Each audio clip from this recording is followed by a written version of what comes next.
Hai, hai, hai, hai, hai. Seperti saudara kangen lihat saya juga kangen dengar bunyi dereng. Selamat datang, selamat pagi, siang, sore, malam dalam segmen Kerinduanku dari Gereja Kerinduanku Church.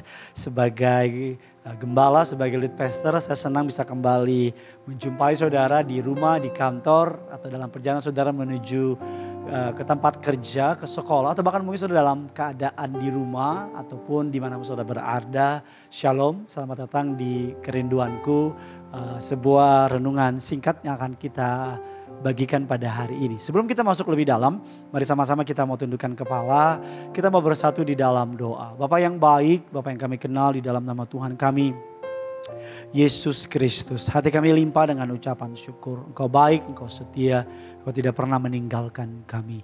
Kami bangga punya Allah seperti Engkau. Kami bangga punya Tuhan seperti Engkau. Tidak ada Allah lain seperti Engkau di bawah kolong langit ini. Kami mau siapkan hati kami untuk diberkati oleh kebenaran firman Tuhan. Baik hamba yang menyampaikan firman ataupun mereka yang mendengar firman, kami sama-sama diberkati. Doa hambamu agar sepanjang hari ini berkat dari surga menuntun, membuka jalan, bahkan memegang teguh tangan kami. Di dalam nama Tuhan kami Yesus Kristus, Kerinduanku Church yang siap diberkati renungan singkat pada hari ini, sama-sama kita boleh katakan amin. Keluarkan pulpen dan catatan saudara, hari ini kita akan belajar sebuah renungan. Saya berjudul ketika renungan firman Tuhan menjadi sekedar kewajiban bukan kebutuhan. Ketika renungan firman Tuhan menjadi sebuah kewajiban bukan kebutuhan. Kita tahu bahwa merenungkan firman Tuhan atau saat teduh rasanya harusnya menjadi sebuah kebutuhan. Tapi terkadang menjadi sebuah hal yang biasa ketika kita melakukannya hanya sekedar untuk checklist kewajiban agamawi kita. Ketika kita melakukannya hanya sekedar karena saya orang Kristen, saya harus merenungkan firman Tuhan. Belakangan ini saudara, saya sedang dalam posisi menyelesaikan pembacaan Alkitab. Saya baru sampai di kitab 1 Korintus, Bapak Ibu kalau saya nggak salah masih di ayatnya yang ke-11. Dan ketika saya merenungkan firman Allah, membacanya, saya sempat terjebak untuk membacanya hanya sekedar yang penting baca deh. Masalah masuk atau nggak masuk, baca dulu aja deh. Yang penting pokoknya target sehari beberapa ayat kecapaian.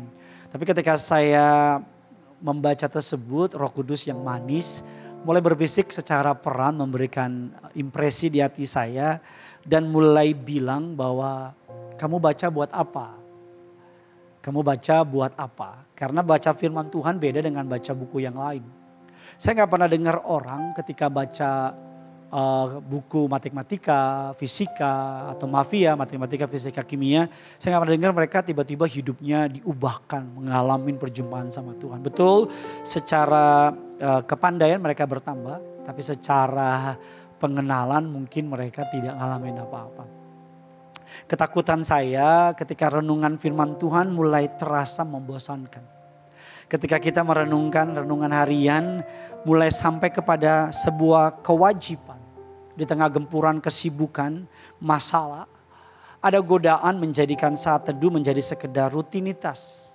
Kita baca Alkitab sekedar wajib, bukan lagi sebuah rindu. Rasa asyiknya mulai hilang, rasa laparnya mulai gak ada, dan perjumpaan sama Tuhan mulai tidak lagi kerasa. Kita membaca Alkitab seperti kita membaca koran, atau kita membaca Alkitab seperti membaca sebuah renungan yang tidak datang dari Tuhan. Mengapa merenungkan firman Tuhan itu penting?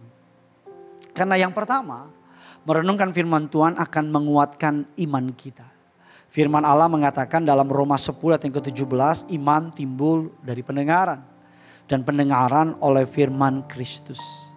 Ketika kita merenungkan firman Tuhan setiap hari, sadar gak sadar, iman kita dikuatkan. Saya pendeta yang percaya bahwa hidup ini hanya sekuat pengenalan kita akan Tuhan. Firman Tuhan adalah narasinya surga. Sedangkan kabar buruk atau nilai-nilai dunia adalah narasinya dunia. Hidup ini adalah peperangan narasi. Setiap hari kita membaca narasi tentang ekonomi drop, tentang penyakit yang banyak, tentang perkataan orang, omongan orang dan seterusnya. Kamu hanya sekuat pendengaran kamu sama firman. Ketika kamu merenungkan firman Allah dan membiarkan Roh Kudus berbicara melalui firman Allah, maka hidup saudara akan kuat. Yang kedua, mengapa penting membaca firman Allah? Karena firman Allah mengatakan demikian, Bapak Ibu, dalam Mazmur 119 ayat 105. Firman-Mu adalah pelita bagi kakiku dan terang bagi jalan-jalanku. Sudah pernah dengar lagunya kan? Firman-Mu pelita bagi kakiku, terang bagi jalanku. Firman-Mu, firman-Mu pelita bagi kakiku, terang bagi jalanku. Waktu ku bimbang dan hilang jalanku, tetaplah Kau di sisiku. Dan takkan ku takut asal Kau di dekatku, besertaku selamanya. Sama-sama yang nyanyi sama saya. Firman-Mu, firman-Mu pelita bagi kakiku, terang bagi jalanku. Seakan-akan firman Allah yang memberitahukan kepada kita jalan mana yang harus kita tempuh. Seakan-akan firman Allah dapat menerangi kegelapan dunia ini. Ketika kamu bingung, ketika kamu confused, what to do, apa yang harus saya lakukan, firman Allah akan menjadi menuntun, mengarahkan hidup kita sesuai dengan kehendak Allah. Yang ketiga, yang terakhir, kenapa kita perlu merenungkan firman Allah? Karena firman Allah akan mengubah kita menjadi serupa dengan Kristus. 2 Korintus 3 ayat yang ke-18, dan kita semua mencerminkan kemuliaan Tuhan dengan muka yang tidak terselubung. Dan karena kemuliaan itu datangnya dari Tuhan yang adalah Roh, maka kita diubah menjadi serupa dengan gambarnya dalam kemuliaan yang semakin besar. Jadi ketika kita merenungkan firman Tuhan dengan sungguh-sungguh, Alkitab mengatakan bahwa Roh Kudus di dalam kita bekerja dalam hati kita, mengubahkan kita menjadi semakin serupa dengan Kristus. Suatu hari saya dengar kisah, ada seorang barat, Bapak Ibu, orang Eropa lebih tepatnya, pergi ke pedalaman Afrika.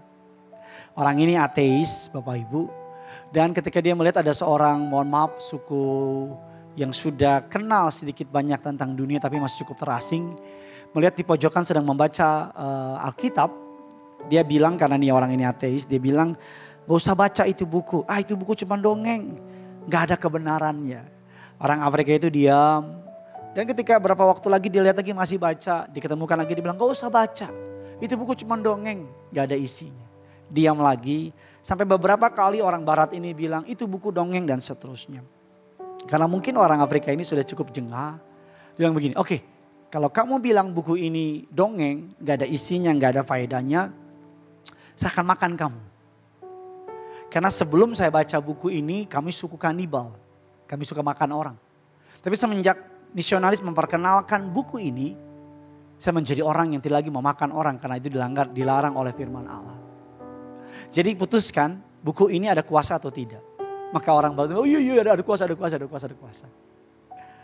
Firman Allah yang mengubahkan hidup kita. Bukan buku motivator, bukan buku perkataan orang dunia. Tapi firman Allah yang sanggup mengubah hidup orang percaya.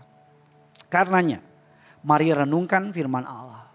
Bukan sebagai sebuah kewajiban. Bukan sekedar kejar tayang. Ada orang baca firman kejar tayang. Bacanya cepat-cepat, doanya cepat-cepat. Maka hasilnya juga Roh Kudusnya cepat-cepat. Kedekatan butuh proses. Intimacy butuh proses. Tulis kolom komentar di bawah. Kalau saudara belakangan ini baca renungan firman Allah buru-buru. Atau kalau saudara berdoanya juga buru-buru, hanya sekedar kewajiban, tulis kolom komentar dibilang, iya ya. Bahwa hari ini saya mau merenungkan firman Allah. Kalau saudara percaya firman Allah adalah kuasa, terang dan jalan, bilang firman Tuhan adalah terang dan jalan bagi hidupku. Bagikan kepada orang-orang di sekitar saudara. And always remember this. Yang punya surga, crazy in love with you. Mari kita berdoa. Tuhan berkati. Siapapun telinga yang mendengar, mata yang melihat. Kami semua sama-sama diberkati oleh Tuhan. Tidak ada satupun yang dilalui. Di dalam nama Tuhan kami Yesus Kristus kami berdoa. Mari sama-sama kita datang sama Tuhan. Haleluya. Ku renungkan firman-Mu siang dan malam. Ku pegang perintah-Mu dan ku lakukan. Engkau tahu ya Tuhan, tujuan hidupku hanyalah untuk menyenangkan hati-Mu.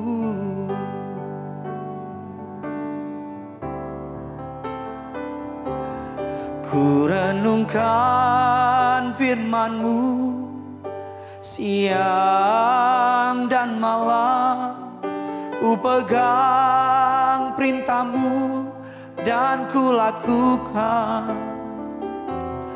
Engkau tahu ya Tuhan, tujuan hidupku hanyalah untuk menyenangkan hati-Mu.